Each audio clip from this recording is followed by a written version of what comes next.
Hello my dear students, now we are going to discuss the topic a new concept of human being.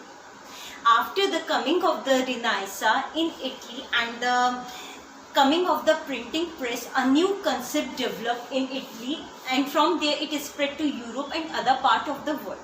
After the coming of the study of the humanist culture, a new concept of a human being emerged. Italians were strongly attracted to material wealth, power and glory. Means people in Italy, mainly they were the merchant, as I told you. They were largely attracted by a wealth, power, means all these materialistic things. The things which human beings gain through their wisdom, through their efforts. They were attracted towards these things.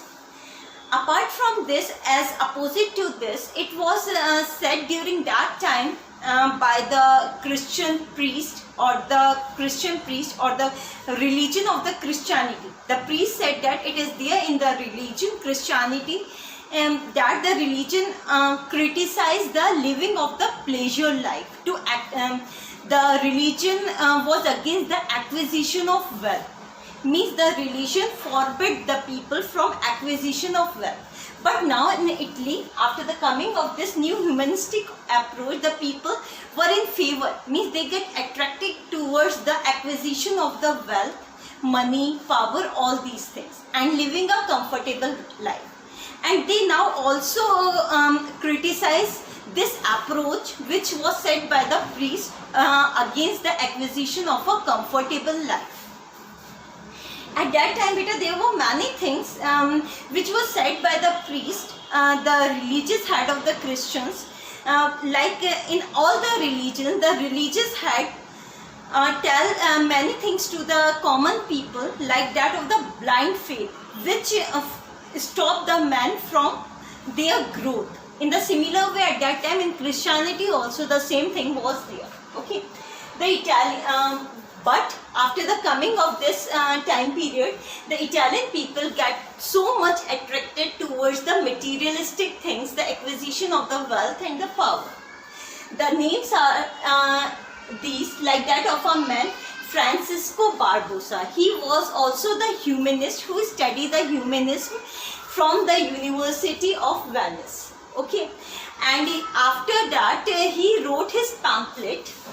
In that, he defended the acquisition of wealth as a virtue. He said that if a person is acquiring a wealth, that is the virtue for him from the side of God. That is not something by which the God will get angry by that person. Acquisition of wealth or the power or living a pleasureful or a comfortable life is not something by which the God is God turned against that person. So in his pamphlet, he defended the acquisition of wealth as a virtue. Lorenzo Valla, he was also the humanist scholar and he wrote a book on pleasure. And in his book, he said that he believed that the study of history leads man to strive for a life of perfection. Means if a person study a history, did the study of the past, then that study led the man to live a life of a perfection, because by studying the history, he know the errors done by the persons in the past. So now he is not going to repeat those mistakes. So this thing made that person to live a life of perfection, and criticize the Christians' injunction against pleasure. Means injunction against pleasure means in Christianity the priest said that the religion is against the pleasure. Means religion forbid the person from living a pleasureful or a comfortable life. And students, from here a new concept emerged of a cultured man. A cultured man. Who is said to be the cultured man? A cultured man is one who is having the manners, how to dress up, how to speak politely, and having a manners. A person having a manners, know the way how to dress up and know the way to speak politely, a person is said to be the cultured man. So from the study of this humanism, this new concept of a cultured man emerged. Humanism also implied that humans are capable of shaping their own life through power and wealth. It is said that God has given a brain to a person to acquire wealth, to acquire power, to live a comfortable life. This is not a kind of a curse from the side of a God, while this is a kind of a virtue which is given from the side of God to a human being, because they are given a brain from the side of God, and they can use their brain to acquire various things to live a comfortable life. In a similar way, one another scholar, Niccolo Machiavelli, wrote a book named The Prince, and in his book he wrote about the human nature, humanistic nature. So student, this is all about the concept, a new concept of the human being which emerged.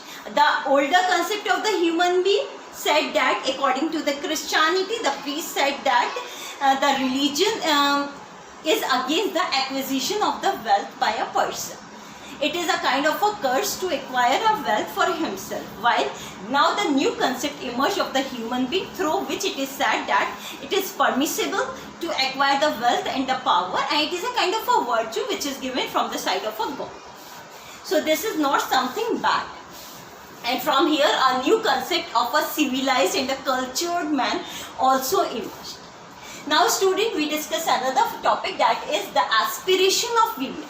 In this topic students, we will study about the condition of a women in that time European society. What was the condition of the women in the 15th and the 16th century in the European society? Student, the condition of the women was different in an aristocratic class and in a middle class. Middle class consists of the merchants, shopkeepers, means business class. So the condition of the women is different from in both. Firstly, we study about the aristocratic families. In aristocratic families, what was there? The family was dominated by a male member. The women public role was limited. Among the aristocratic family, the public role was played by mainly the man, and women's role was only inside their house, and women were looked upon as a housekeeper only. Okay. So what is there? The family in the aristocratic class, the family was dominated by a male member. The public in his public sphere, there was a limited role of a women. Mainly the men play a main role in the public life, and the women were looked upon as a housekeeper.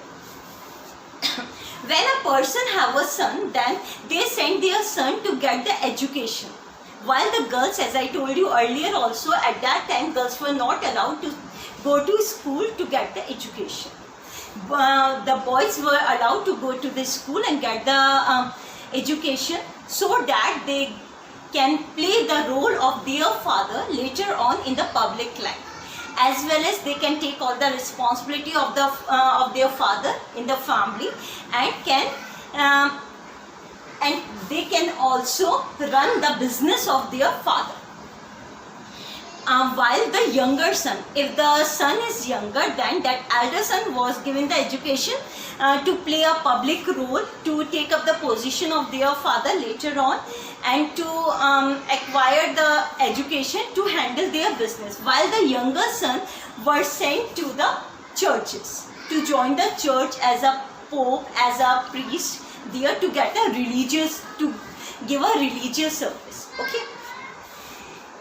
While for the case of girls, as I told you, the girls were not allowed to get the education, to go out to get the education in the school, and the father have to accommodate their dowry and get her married.